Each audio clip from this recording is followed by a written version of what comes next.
We're here today with Pastor Gary Hewins to talk about a new podcast that we're starting in a few weeks called Heroes of the Faith. So today, Gary is going to give us a little bit of introduction into that. He's going to tell us why Heroes of the Faith, answer some questions for us, and just take us on a journey for what this podcast is going to be all about. So, Gary, how are you? I'm pretty good. Thanks, Dylan. Good. So why a podcast series talking about heroes of the faith? Tell us what that means a little bit. Well, I think, people have read stories and books or heard things and sermons about people of the past that were influential and standouts, I guess, as kingdom builders. I guess we call them heroes. We don't hear much about heroes anymore other than perhaps on the battlefield. But our culture is having to create heroes in the absence of real heroes. Look at the Hollywood franchise, DC or Marvel, and how the multi-billion-dollar industry of presenting heroes to us that can go above and beyond and do things that seemingly none of us else can do. So heroes are important as they give us an example of how to conduct ourselves, how to behave under adversity and in pressure cookers. How is it that you and I, as heroes of our own faith walk, have a story that transcends the common? That to me is a hero. So if we look at heroes of the faith in the past, I think we can look at ourselves, maybe get a little inspiration from it.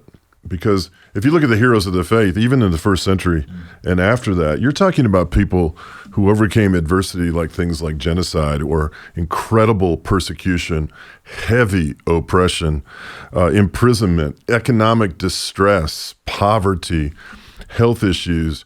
And God used these people with their simple faith to rally others to a place of deep passion, to overcome evil in the world.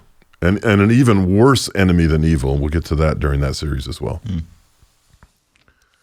Great. Okay. So when our listeners are listening to this podcast, what can you expect them to get from that?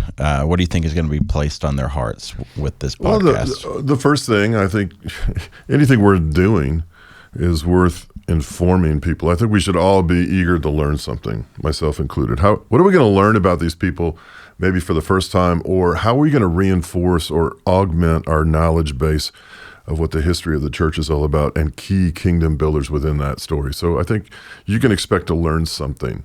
I'm not going to dumb anything down. A lot of people do that. We need to be thinkers and learners, and we should be wise, smart, intelligent people as people of faith. So you're going to learn something.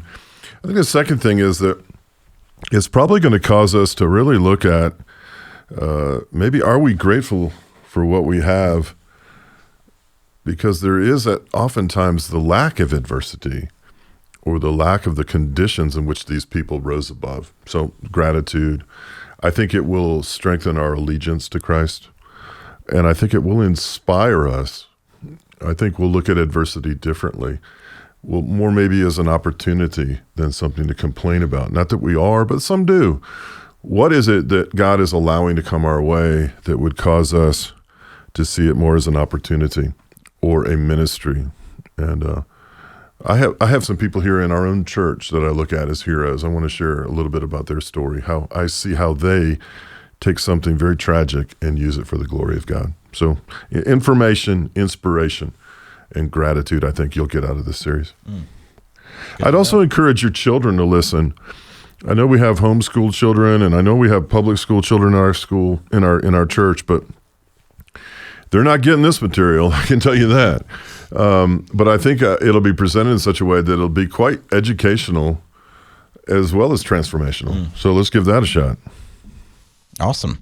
So if we're comparing the church historically and the church, modern day church today, is it fair to do that? Is it fair to compare the historical church and where the church is at in modern times? Yeah, first of all, it doesn't matter whether you look back 1,000 years, 2,000 years, or last week.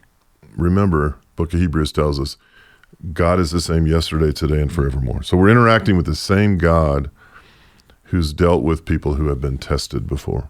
All right. So Jesus was tested in the wilderness. The Israelites were tested for 40 years in the wilderness.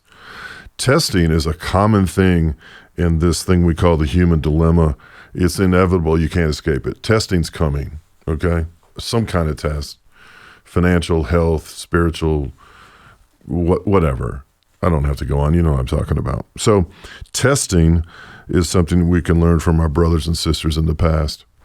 And we can also get an understanding of how God operates in the middle of that. I think that's important. I would also say that in our current times, there are more than enough opportunities, if we really look at them, to look at testing. I mean, just this morning, okay? Listen, just this morning, I've been up since 5 o'clock this morning, looking at Ukrainian people with their pets, cats and dogs, huddled in subways as bombs fly over their cities and around their cities. And I have friends there. Our church has a ministry partnership with the people there. We have 14 church plants in that country, and it's being ravaged by evil. So, yeah, testing is prolific in the world, and on personal levels, on national levels, and certainly within churches as well. I think we're tested from time to time to really see what we're made of. I think we're going through a testing time right now. We'll talk about that as well. But we need heroes of the faith on various levels of intensity. Yeah, so this podcast is going to kind of walk us through that, historical heroes and how we can form ourselves in our modern life. Absolutely. Let's take a look at where we are right now. How are those people any different than us, right? Yeah. How are we immune to what they went through? Those early church fathers, the persecution. Oh, man. I mean, and then let's also be honest, too. We can't compare to some things other people went through. Right. It's not as intense. Come on. Our life, oftentimes, not always, but oftentimes is a day on the beach compared to some of the things we read about. So we got to be honest about that. Gotcha. So we're going to be releasing this podcast in just a few weeks. So in those few weeks, you're going to see some little sneak peeks from the podcast. Gary's already started recording this. So we're going to be releasing just some snippets of that.